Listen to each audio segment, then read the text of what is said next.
Welcome all to our April edition of the TB Think Tank webinar series. This session presents early insights on Aida, an AI-powered digital treatment supporter, which will be presented by Kristian van Kalmthout and Tanya Dube. So now a brief introduction of our speakers today.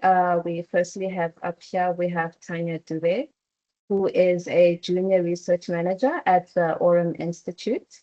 She holds a master's degree in demography and population studies from Wits University and a postgrad diploma in monitoring and evaluation from Stellenbosch University. She's currently pursuing a PhD in public health at Wits, and her doctoral research is on the effectiveness of digital adherence technologies among people with rifampicin-resistant TB. She has experience in TB implementation research and has provided support to the TB Think Tank Secretariat as a coordinator. And she is currently working on the ASCENT study, where she's responsible for research coordination and management. And our second speaker, who is Kristian, he is a digital health advisor at KNCV Tuberculosis Foundation, which is in the Netherlands, where he leads the development of innovative digital solutions to support people affected by tuberculosis. He is the founder and project director of Aida, and a WhatsApp-based AI-powered treatment companion, which is currently being piloted across clinics in South Africa, Nigeria, and Mozambique. He has over a decade of experience in digital adherence technologies and has led multiple international implementation projects, which are focused on strengthening patient-centered TB care in low-resource settings. His work bridges artificial intelligence, public health systems, and community-based care, with a strong focus on practical implementation, local partnerships, and scalable impacts. And without further delay, I will hand over to our speakers.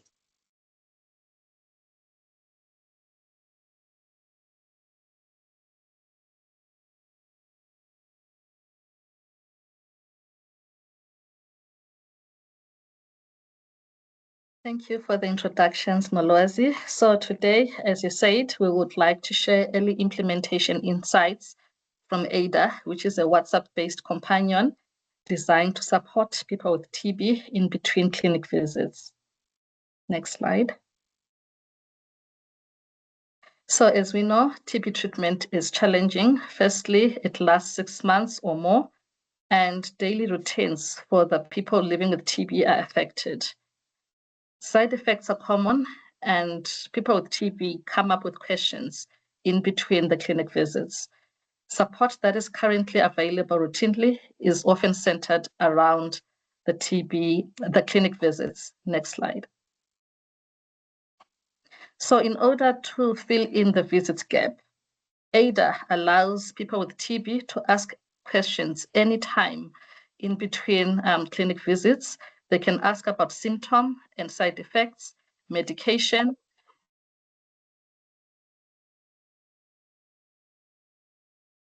they can ask about side effects, medication, and daily life during treatment. Aida provides support throughout treatment. Participants get encouraged, as well as information on side effects and practical treatment guidance. This is done in a safe and supported way. Conversations are private, and if there are any concerns, they are flagged for healthcare workers to follow up if need be. Next slide. So in terms of the early implementation, this was done in South Africa, Nigeria, and Mozambique. Aida was implemented within routine TB care settings. Ethics approvals were obtained, and informed consent form was also obtained from all participants. We intended to understand how people engage with Aida in practice. The use of Aida was monitored with feedback gathered through surveys and interviews, which will share some of the preliminary findings later on. There was also human oversight, where conversations were reviewed and followed up when needed. Next slide. So in South Africa, implementation started between September 2005 and January 2026. The setting was 2 districts in 2 different provinces. That's Bujanala in Northwest Province and Ekurhuleni in the Gauteng province. So there were 12 clinics in total, 5 in Bujanala and 7 in Ekurhuleni. So between September and January 2026, we enrolled 130 participants. Majority had drug-sensitive TB and mostly adults aged between 30 and 45 years. Next slide. And so far, we see that people actively engage with Aida. We see 80% of engagement. And when looking at the conversations, emotional support was the major need. And we did confirm through the use of Aida that questions do arise in between clinic visits. And we also saw that engagement continues beyond the first days. I'll hand over to Kristian for further details with regards to engagement. Thanks, Tanya. So these are the first things that we experienced when we were implementing Aida, and we're looking at data from September to January onwards. So that's the data that we are discussing right now. And what we saw indeed is that people, when they're given the opportunity, they're actively engaging with a digital tools such as Aida. So everyone that registered, 80% of them engaged, and we see engagement as either sending questions or sending messages to Aida, or opening one of those planned messages on encouragement. So we see a high level of engagement from start, with almost 4,000 messages that were exchanged between the people using Aida and Aida. And that doesn't stop at the start. Many participants remain active in the weeks after joining. So in this graph, we visualize that in a 4 weeks or a month's period. You see in the first week that we have high active participation, and then it reduces a little bit. But we can still see that people remain active. So it's not something once off. The engagement continues throughout the treatment journey. And if we plot that into a heat map, we can also see how people engage with Aida over time. How do they use that? And it shows a bit of the same conclusions, that many people interact mostly in the first days after joining. And in this heat map, the darker blue or red, it means whether or not there are 1 or more conversations that have happened on a particular treatment day. So each row represents an Aida user, and each column is a day since registration. So you see a lot of dark blue bullets very much on the left side of this graph, which means interactions that occur at the start of joining. And then afterwards, over time, usage of Aida and the use becomes more occasional. And we also believe that that usage becomes more question-driven, that people start using Aida again when they have a need or when they have a question about their treatment. And there's also a smaller subset that interacts regularly throughout treatment. And we highlighted 2 different users that we identified in Aida. There's this occasional user where you see after every couple of days there's some interaction. But there's also someone that's highly active, and that's shown by the vast majority of dark blue and dark red bullets in the graph. And I think that, or I think we believe that that's good to see that engagement is very dynamic. It's very person-centered, driven by people's need, and it's also something that you would expect with a support tool that is can be used whenever needs arise. Tanya already mentioned something that on the topic of what people really ask Aida. So how are people using such digital assistant during treatment? We now have results from both Nigeria and South Africa, but we focus now on the South Africa results. And what we found out, if we categorize the type of conversations or the message topics, that many people seek emotional support and reassurance during treatment. And that common topics overall include emotional support, but also symptoms and side effects, questions about medication and adherence, and questions about clinic visits or care overall. Yeah, we can say that emotional support is one of the most common topic across settings. So you see that same pattern also happening in Nigeria as well. And when do people use Aida? Most people or most messages are sent during the day with activity that peaks in the late morning. That is also something that we expected because that's also the time when we are sending in our check-in messages that are planned at certain days during treatment. Very few messages are sent at night. And it suggests that Aida is being used in a natural, routine way, very integrated into people's daily lives rather than an emergency tool that is suddenly being used. And how does that look like? So we've talked about Aida, our WhatsApp AI companion for people on TB treatment. These are two real interactions that show how Aida interacts with people in practice. So on the left side, you see an example of a person that asks about feeling dizzy, and Aida responds with guidance and reassurance. And on the right side, it's an example of how Aida proactively checks in, and the person then responds about their progress. And these exchanges, they illustrate that Aida supports both very reactive questions and also proactive engagement. And I already mentioned a couple of times that we are sending out scheduled check-in messages, and these messages, they invite people to interact with Aida on certain topics, which could be nutrition, which could be symptoms and side effects, but also about social support and other aspects. So it's broader than just the clinical aspects of TB care.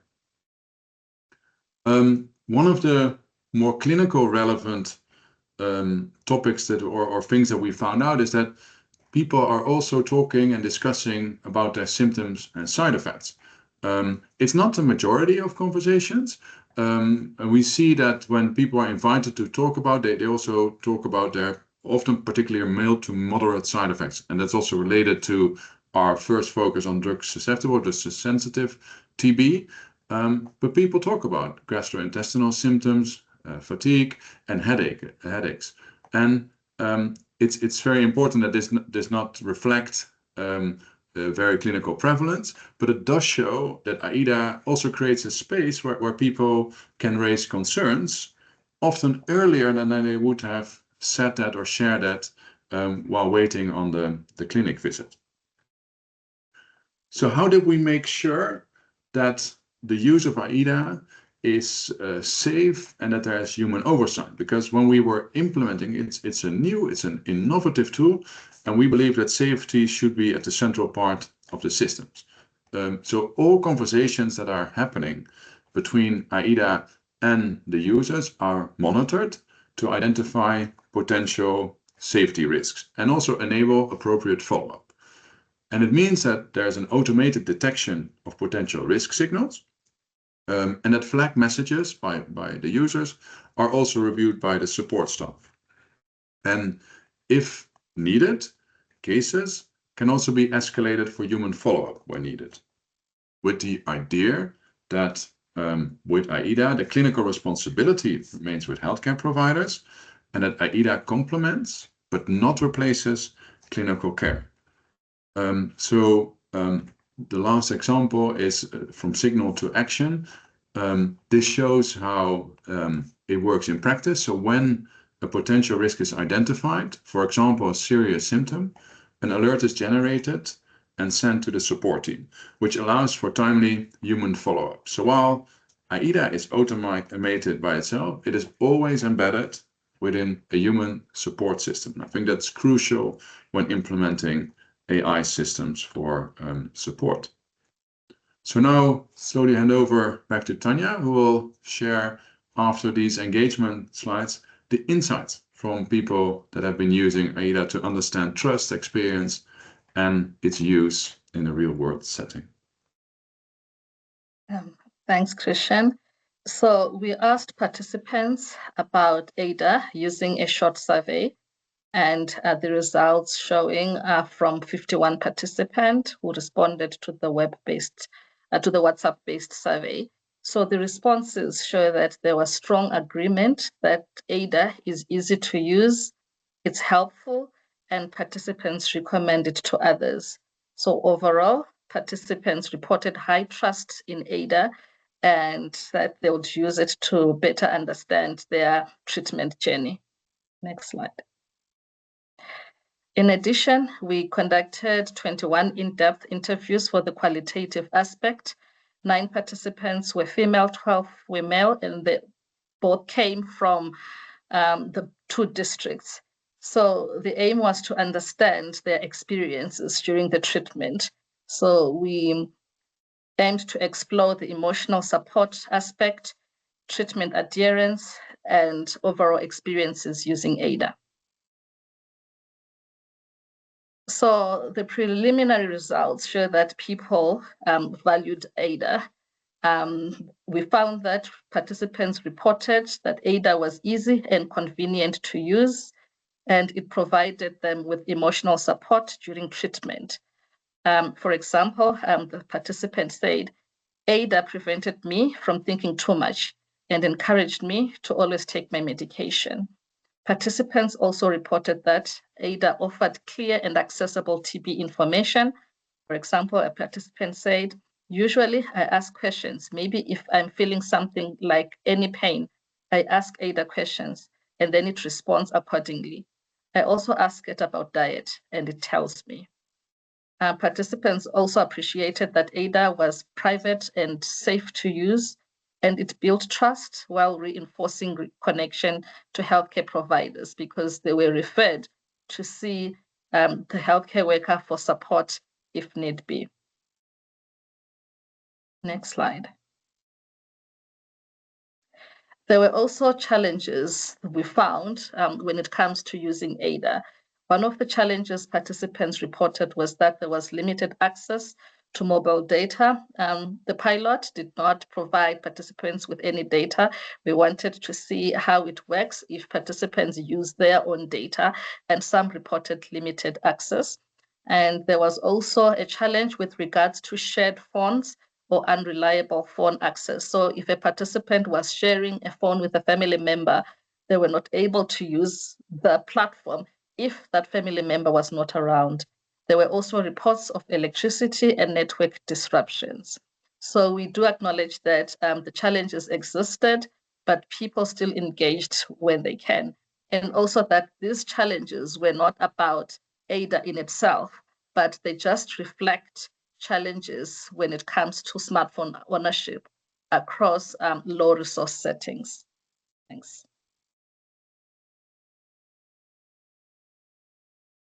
So what does our early result imply for TB programs? I think what we can conclude is that support is needed beyond clinic visits, and that emotional support is a core part of TB care.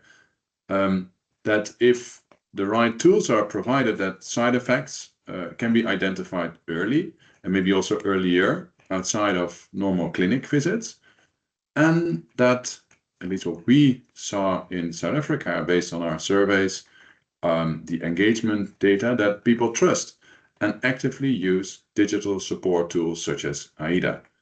And we can tell from our information that engagement is not just solely one day or one time. Engagement is sustained and driven by individual needs, also rather than a requirement from programs. What Tanya already also mentioned is that smartphone access influences reach. We do see that we can reach a large majority of the people that are interested and start treatment, but not all yet. Because still smartphone access influences reach, but a larger technical issue, not so much about Aida per se. And in that way, Aida enables TB programs to extend support beyond the clinic in a quite simple and at low cost way. And what can that mean in practice for TB programs? And something also to discuss. It can mean that the impact surround around early identification of people at risk we expect, and we didn't yet evaluate that, but that we can see improved adherence, or at least improved treatment completion, more continuous support between the clinic visits, and increased engagement and trust of both the digital tool, but also the health system. And Tanya showed this nice example of almost a strengthening of information was shared via Aida that's then reinforced by health staff at the clinic. When it comes to feasibility, there are no major workflow changes required. How it was introduced in South Africa and also in the other countries, it can be via QR posters with a QR code with self-registration, or a very simple linkage or integration with the existing national digital systems. It can work alongside existing care while not replacing healthcare workers. And we're also exploring how we can best inform the clinic staff of the information that's shared through Aida, while keeping a safe and private conversation for the users of Aida. It's low cost, scalable. We have done some calculations. We think it's about 25 Rand maximum to allow this digital approach to happen, which is promising compared to any of the other tools that both Tanya and myself have been working in the last couple of years. But we can end this discussion or the webinar, or start with an open discussion, because we feel that there are some questions that we have. So we think about how can Aida complement existing TB care treatment support strategies, because it's not a once for all. It is one of the treatment support strategies that departments of health and TB programs can employ or deploy to support people on treatment, and not per se only on TB treatment, maybe also onto other primary conditions. And where does this best fit within the existing workflows? At registration, how can users best sign up for Aida? And also what information, like I said, should be shared, and at what moment to which people to improve the existing workflows. Can Aida also be integrated into other AI-enabled self-care and treatment support opportunities and current strategies? Aida, I think, is one of the first non-scripted chatbots that really uses the quality or the new performance of the new AI models. There are many other similar initiatives, and I believe that there is also a larger strategy within South Africa to have AI-enabled self-care. So that is not only on TB, but maybe TB can be, let's say, at the forefront of sharing experiences, and maybe also sharing infrastructure. And lastly, also on the safety, what will be needed to scale this responsibly? Because we do have this safety element and this alerting. Overall, we did not see many I would say urgent triaging cases, but you need to be ready that a human can respond, or a human is always standby when needed. So how can you best do that when you scale up this, not into the 12 clinics that we have been implementing it so far, but for instance, into a province or even the larger effect? And what we will do is we'll continue to learn from the experiences of people that used Aida. What we have shared today is information analyzed until mid-January. We'll continue to further analyze it and also disseminate that both with people and partners like yourself, but also publish our findings both during conferences and also in papers. We'll continue to strengthen that safety aspect of AI, prompting, making sure that Aida has even more detailed information, and ensuring that the infrastructure that is used for Aida can either be an example for further integration, can work by itself, or could be fully embedded within other initiatives that are also ongoing. We hope to expand the implementation to additional clinics and settings, and overall continue to collaborate to embed Aida into national programs. And with that, I would like to share many thanks to the Department of Health, the facilities, healthcare workers, and the patient and people on treatment that make this implementation possible. And if you'd like to try out Aida yourself, you can scan the QR code with your phone, which brings you to the WhatsApp account of Aida, where you can feel the Aida itself. And both Tanya and myself are ready for any questions or topics for discussions. Thanks a lot. Thank you both, Tanya and Kristian, for your informative presentation. We do have questions already under our chat. We have the first one here from Angelique, who asks, do you think the patient will use Aida until the end of treatment as they're getting better to assist with adherence? I think Tanya is best to answer that one, right? Yes, it is possible for participants to engage with Aida throughout their treatment journey right until the end. But the data has shown us that engagement does decline over time, but there is still that engagement. So it is possible for them to come up with questions at the end of treatment. And we also enrolled patients who were at different stages of TB treatment. We did not only enroll those who were just initiated, but those who were just starting treatment in the middle and also at the end. Anyone was eligible as long as they still had at least a month. And the fact that we saw some engagement, even from those who are about to finish treatment, does tell us that patients can still come up with questions and can still benefit from Aida at the end. Though those who start using it in the beginning might, reduce in terms of the questions they ask, but engagement is possible throughout.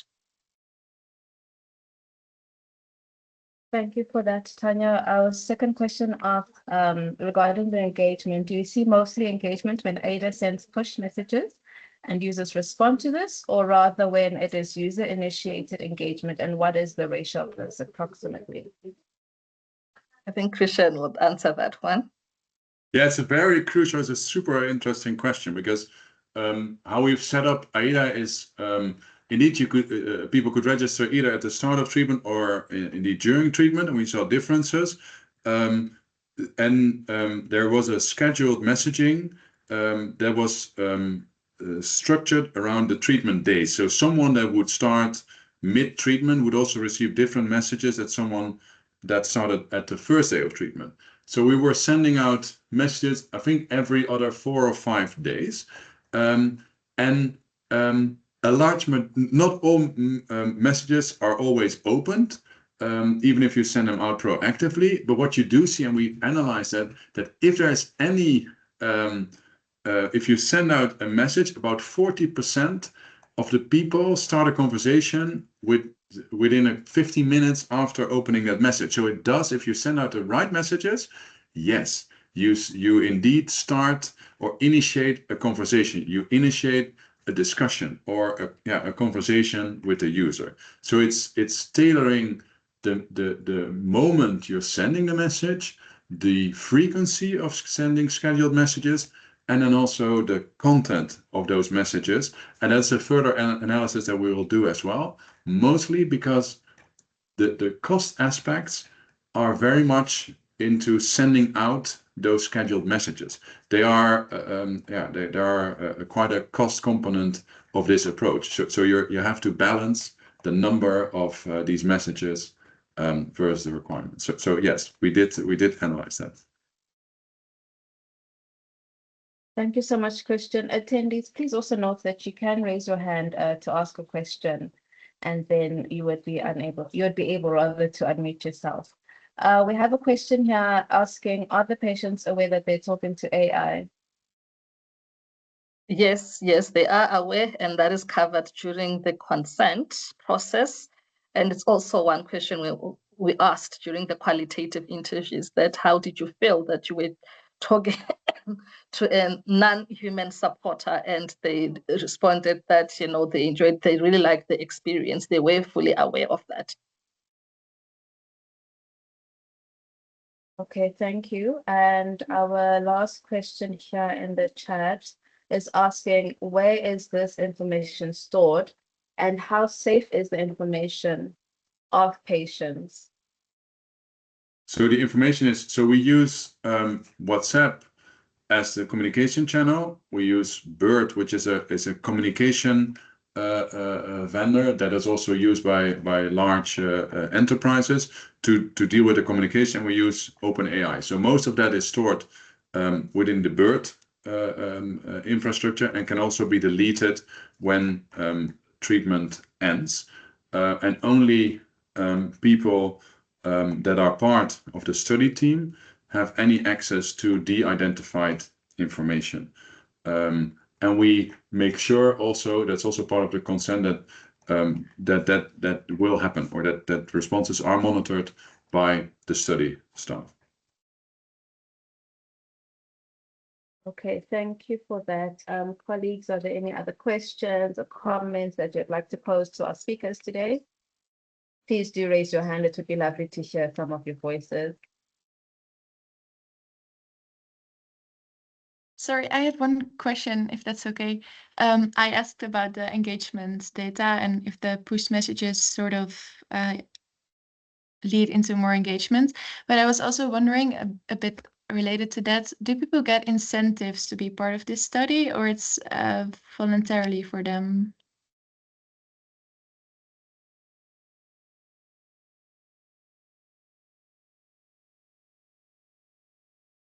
Tanya, question? So it was voluntary registration, and people got a small incentive after completion of a WhatsApp survey, or after the survey and the interviews, as normal practice for research, but not to register. And it was also so that it can only WhatsApp and interviews were done at a later moment. So that was not the reason to apply. Okay, thank you. Thank you. Elias, you had your hand up. Please go ahead. Thank you, Nolwazi. Yeah, my question was a follow-up regarding the safety of the information of the patients. So I just want to check with regard to the consent. Does this information being used by AI to train the model or to improve the model? And if that is the case, is it covered in the consent? Thank you. Very good question. Thanks. No, it's not used to train the model that we use. We use an OpenAI model, but the way how we use it, and also AI, the information that is used by our, I would say, API, is not used by OpenAI to improve their model. We evaluate the question. So, for instance, on the topic categorization, also to determine whether or not we need to refine our prompt, and whether or not there could be additional documents, or whether or not there are stronger clinical guardrails needed. So we evaluate ourselves whether or not the model behaves as it should, but the vendor of the model has no access to this data to improve their own model.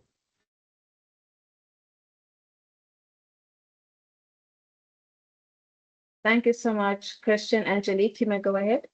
Okay, thank you very much for this great presentation and great project. Maybe a more basic question. All the questions were in English. Were they translated in local language? The symptoms, were they adapted to the local language of the patient? Thank you. Yes, there were translations. So the chatbot was available in isiZulu, Tswana, Xhosa, as well as English, which are the dominant languages in the areas we were implementing. And they could use the languages interchangeably. They could ask a question in English, a follow-up in another language. So, but interestingly, more than 80% of engagements were in English. So we found that people preferred engaging in English, even though the local languages were there. And yeah, we will remain to provide the local languages for those who prefer using them. Thank you. They knew that the local language was available, right? So it was easy for them to navigate the app. Okay. Yes. Interesting. Thank you. Thank you for that, which is really interesting. We have here from Janine. Janine asks, what oversight is given for the AI to ensure that it's given the correct information and the information isn't harmful? Yeah, so there are a couple of things. First of all, it's the prompting itself of how AI can respond and not. And Aida is positioned or has its task to or role to be a treatment supporter, which also limits the clinical questions that or answer that they provide. And so that works quite well. At the same time, the study team reviewed earlier also a very big set of potential questions, how the model would respond to that. And during the implementation, the team also, I would say almost real time, looks at answers and see whether or not any further stricter responses are needed.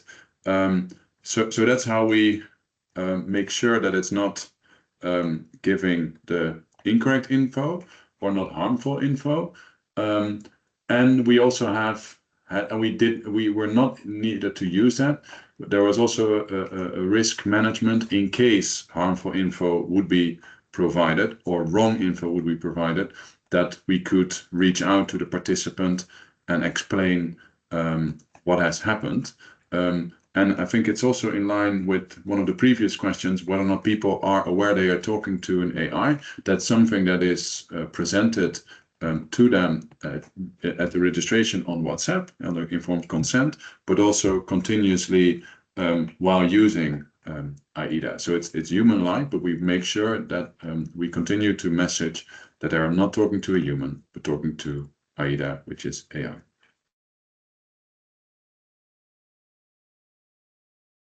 Thank you, Kristian.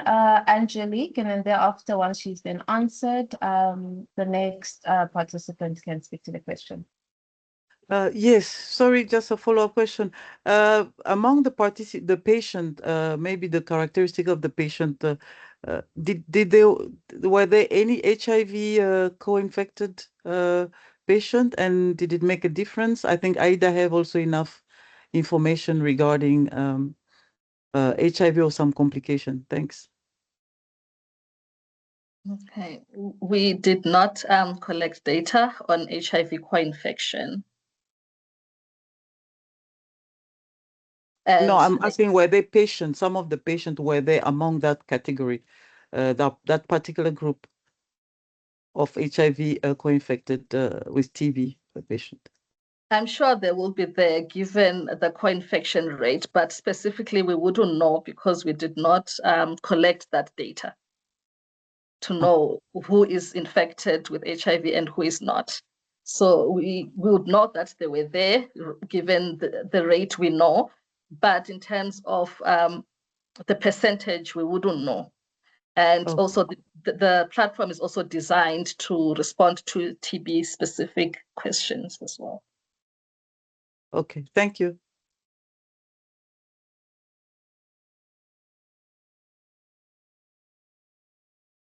Yolanda, you may go ahead. Hi, thank you so much for the presentation and this opportunity to ask questions. It's a very interesting study. How did you validate your AI models for accuracy? I think for clinical accuracy, given that this is really focused on treatment. So how did you validate your model?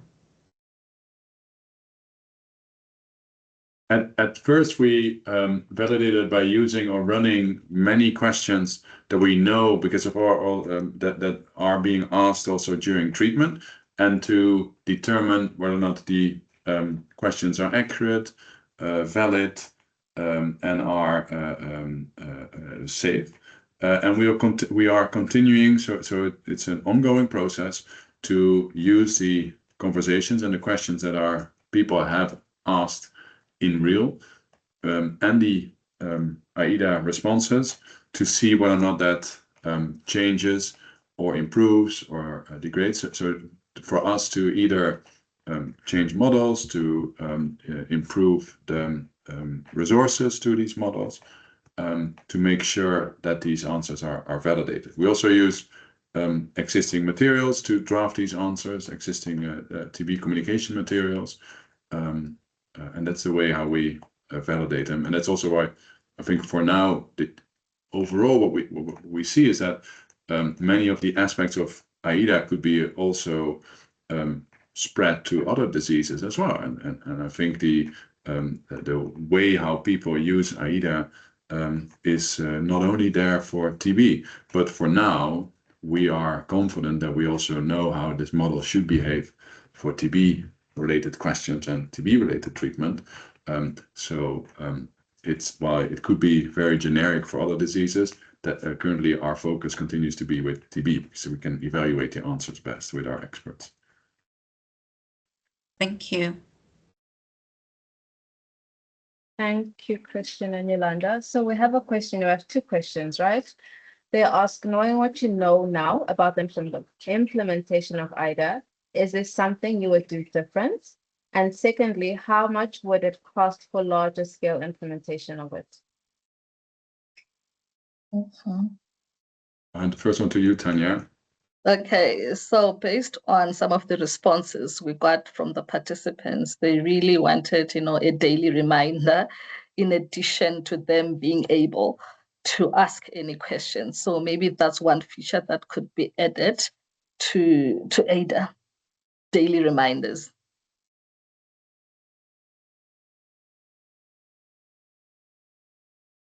And then the cost, Kristian? Yeah. So I also have one for what you do differently. I think that, like I said also in the discussion, I think that we've tested it with a limited number of clinics, and we saw these results. And I think, how can we best inform staff on the ground without adding a new burden of work? I think that is, to me, something I wouldn't say do differently, but if we would continue either in the existing clinics or expansion to other clinics, how can staff be part of the process while again keeping the privacy and security of a treatment companion on WhatsApp for someone on treatment that they can speak to, and know that some of those questions do not per se end up at the health staff, because sometimes they might be discussing things that they might not dare to discuss with the staff, but the staff would like to know or should know what is happening or discussing in their clinics. So that is something I wouldn't do differently, but I think that's should be the focus of Aida. And when it comes to cost, larger scale implementation, again, I think we look at about 20 to 25 rands for a full treatment course for TB to enable this to happen. And that's mostly because the communication channel that we use, WhatsApp, is there. So we don't need to set up new systems or big infrastructure or big servers. So we're really utilizing what's already there, what people are already using, so we can spend most time and most investment in making sure it is well suited for implementation rather than a lot of IT technical needs. Thank you. Janine, you had your hand up. Would you like to go ahead? You may unmute. And good afternoon, everyone.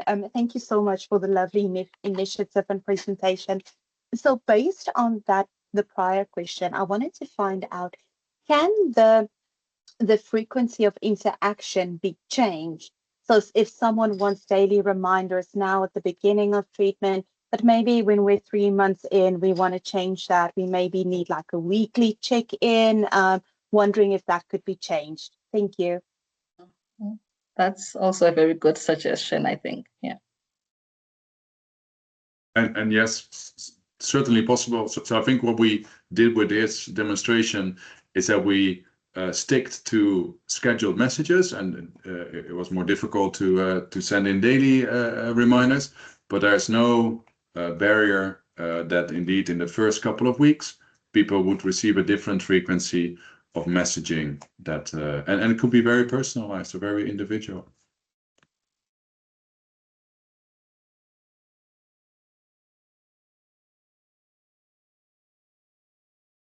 Thank you so much. Do we have any more questions, comments for our speakers today? And just raise your hand. We getting a round of applause. Thank you.